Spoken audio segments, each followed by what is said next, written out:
Hello, friends, and welcome to today's episode of this podcast series where I've been sharing one favorite poem every day.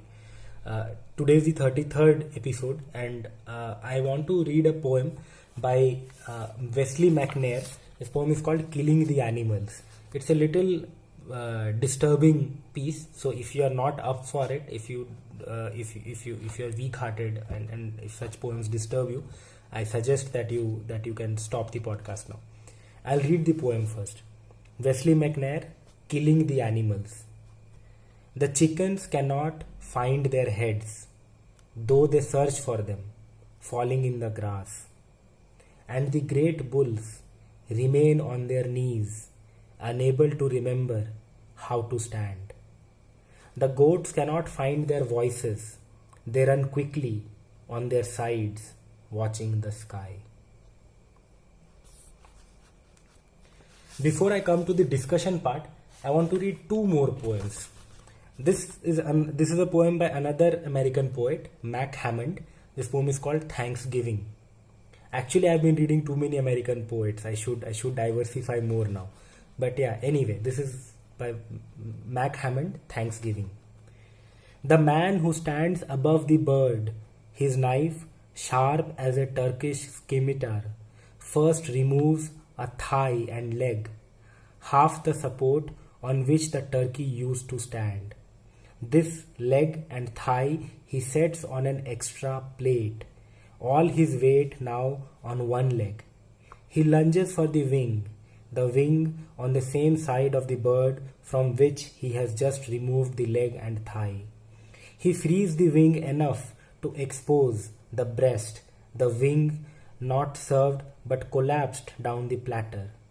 One hand holding the fork, piercing the turkey anywhere, he now begins to slice the breast, afflicted by small pains in his chest, a kind of heartburn for which there is no cure. He serves the hostess' breast, her own breast rising and falling, and so on, till all the guests are served, the turkey now a wreck, the carver exhausted, a mere carcass of his former self. Everyone says thanks to the turkey carver and begins to eat, thankful for the cold turkey and the republic for which it stands.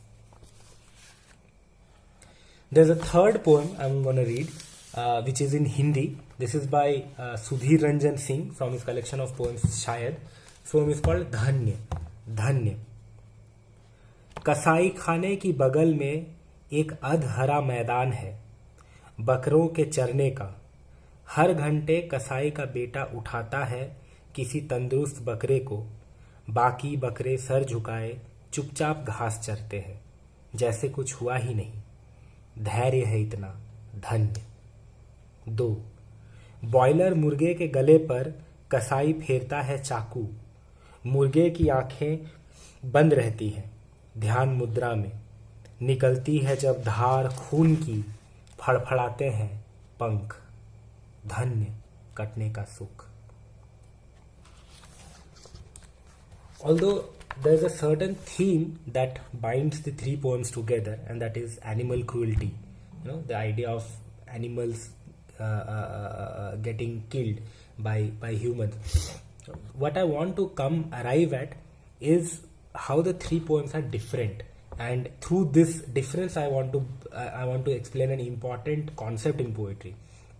So in the first poem, Killing the Animals, there are 3 stanzas. Each stanza is about killing one animal: the chickens, the great bulls, and the goats. The chickens cannot find their heads, though they search for them, falling in the grass. Purely an image. It's just an image, and through the image the message is conveyed. There is the metaphor is created, but it is not an intentional metaphor. This is the property of language, that anything we say tends to have more meanings. Anything we say will have a larger meaning, especially in poetry where there is something being shown and said in the process. Similarly, and the great bulls remain on their knees, unable to remember how to stand. The goats cannot find their voices. They run quickly on their sides, watching the sky. So this is an image poem.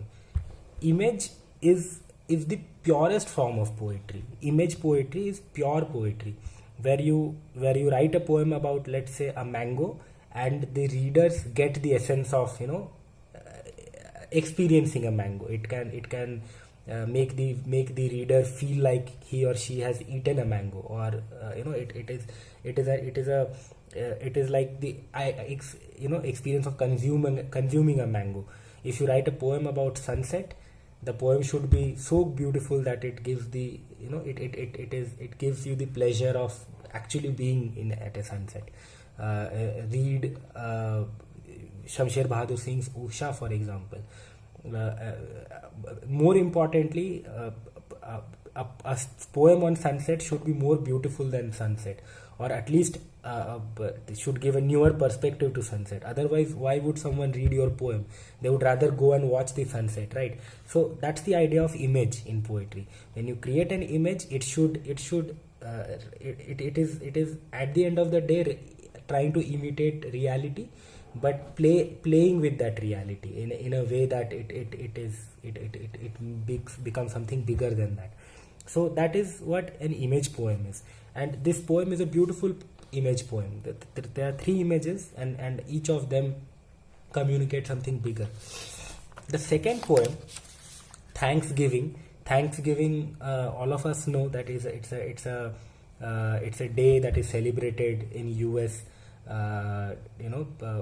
which is to in a way is thanking the fact that they have inherited that land, the American land, from the Native Americans. So this in a way, here in this poem there is a lot of ambiguity, of course. Mere carcass of his now erect, the carver exhausted, a mere carcass of his former self. So we don't know if the carcass of the former self is actually the turkey or that of the carver. So there is a lot of ambiguity and everything in this poem.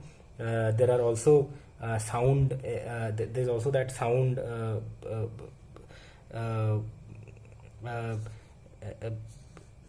Breast, guests, all of that rhymed in the poem. So of course this reads like a prose, but there is a lot of poetry. It is not a prose thing. There is poetry in it. But at the end of the day, the last line, to eat thankful for the cold turkey and the republic for which it stands. The metaphor is created. Metaphor is where an imagery is compared to something else. An image is becomes a metaphor when there is a comparison being made, and sometimes it is done specifically, sometimes it happens. So metaphor is the power of poetry. It is the biggest strength of poetry. Even the first poem is metaphoric that way, but it is not an intentional metaphor. Here the metaphor is more intentional. The turkey becomes a metaphor for the Republic of America, the American Republic, and the way the carving of the turkey is described. It kind of shows the whole idea of the creation of a nation, where the way probably the Native Americans were killed or destroyed in the process of creation of that nation. So it is metaphoric in nature. The third poem which I read is actually about, the first part is about a goat that is killed, and the remaining goats just keep their heads down and continue grazing as if nothing has happened. And the poet ends the section by saying, "Dharya hai itna, dhanya," so much patience, and dhanya, I don't know how dhanya would be translated, kudos or something like that. And in the second part of the poem, it is there's a rooster, a boiler murga, whose throat is slit, and it has closed. The rooster has its eyes closed as if it is in a meditation, and blood flows out, and it flatters its wings, and dhanya katne ka sukh, joy of getting slaughtered, kudos. So in this poem, all of us know what, at least the ones who speak Hindi or understand the way metaphors function.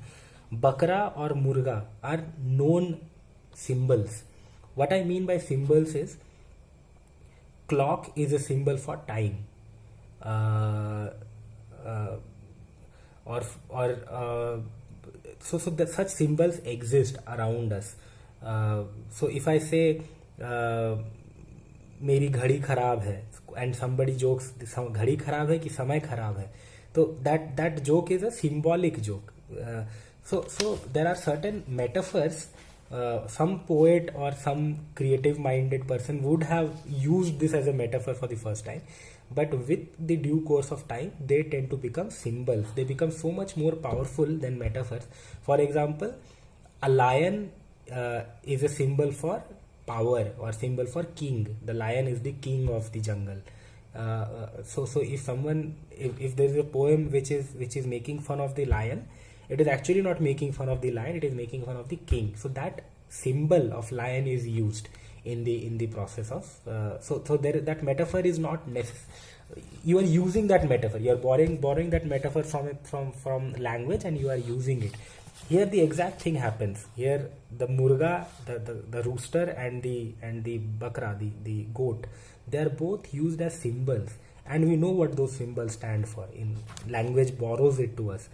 So this is something which we need to understand. As poets, we can either create fresh new images, we can use images to create a much bigger metaphor, or we can use symbols to create something new, to say something, to give a more suggestive message. There is one more thing that works. So the best example to this comes to my mind is a long series of poems which is published in the form of a book called Bagh.